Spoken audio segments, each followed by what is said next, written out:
شروع اللہ کے نام سے جو بڑا مہربان اور نہایت رحم کرنے والا ہے۔ السلام علیکم ورحمۃ اللہ وبرکاتہ۔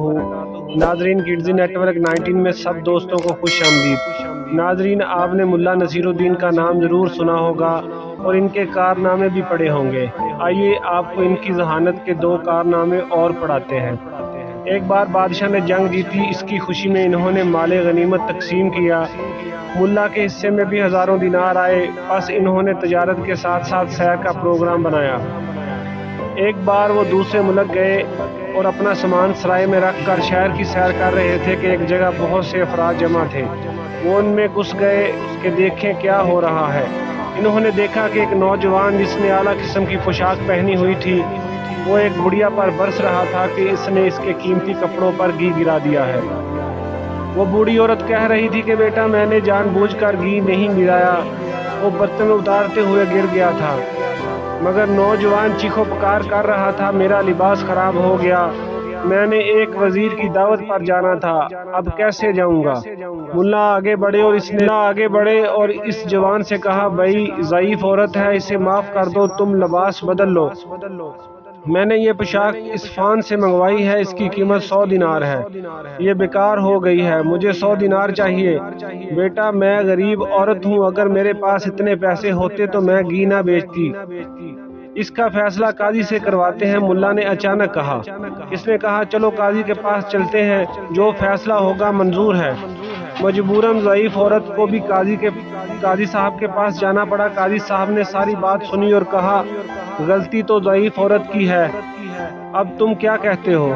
تو قاضی کا اشارہ ملا نصیر الدین کی طرف تھا۔ قاضی صاحب، اس ضعیف عورت کی غلطی ہے، اس کی پوشاک خراب ہو گئی ہے، اس کا ہرجانہ میں دیتا ہوں، یہ لے 100 دینار۔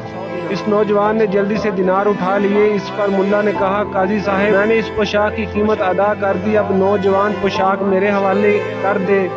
نوجوان نے کہا، کیوں حوالے کر دوں؟ اس پر قاضی صاحب نے کہا، اس شخص کی بات ٹھیک ہے، اب یہ پوشاک اس کے حوالے کر دو۔ وہ نوجوان کہنے لگا، میں ایسے میں گھر کیسے جاؤں گا؟ ملا نے کہا، یہ میرا مسئلہ نہیں۔ قاضی نے کہا، اگر تم یہی پوشاک خریدنا چاہتے ہو تو 200 دینار دو اس کو۔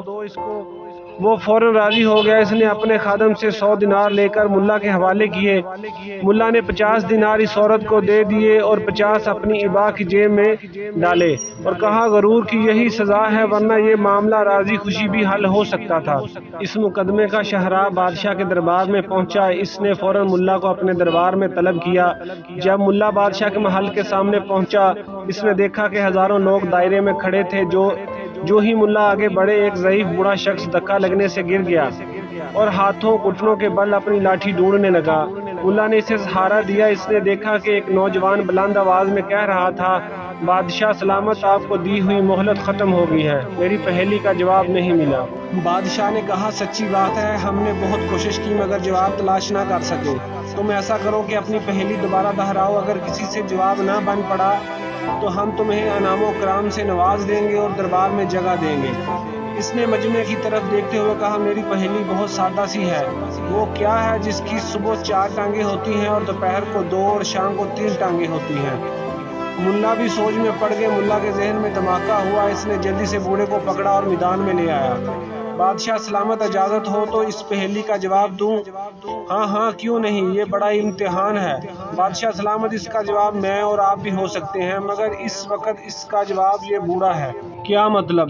ہم سمجھے نہیں۔ بادشاہ نے حیرانگی سے کہا، وہ ایسے بادشاہ سلامت، جب انسان بچہ ہوتا ہے تو وہ 4 ٹانگوں پر چلتا ہے اور جب جوان ہوتا ہے تو 2 ٹانگوں پر چلتا ہے اور بڑھاپے میں 3 ٹانگوں پر چلتا ہے۔ پہیلی میں صبح، دوپہر اور شام کہا گیا ہے۔ بادشاہ سلامت نے اس نوجوان سے پوچھا۔ اس نے ہاں میں جواب دیا۔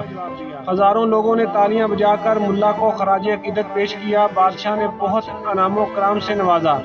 جب اسے پتا چلا کہ یہ پھول نگر سے آیا ہے تو بادشاہ نے پھول نگر کے بادشاہ کے لیے بھی ایک تلوار بھیجی جس کا دستہ یاقوت کا تھا، اب بھی پھول نگر کے بادشاہ کے پاس ہے۔ بادشاہ نے ملا کو انعام و کرام سے نوازا، جس نے دوسرے ملک میں اپنے ملک کی عزت بڑھائی۔ تو ناظرین، آپ کو اگر میری سٹوری اچھی لگی ہو تو میرے چینل کو لائک، شیئر اور سبسکرائب ضرور کر دیجیے گا۔ اللہ حافظ۔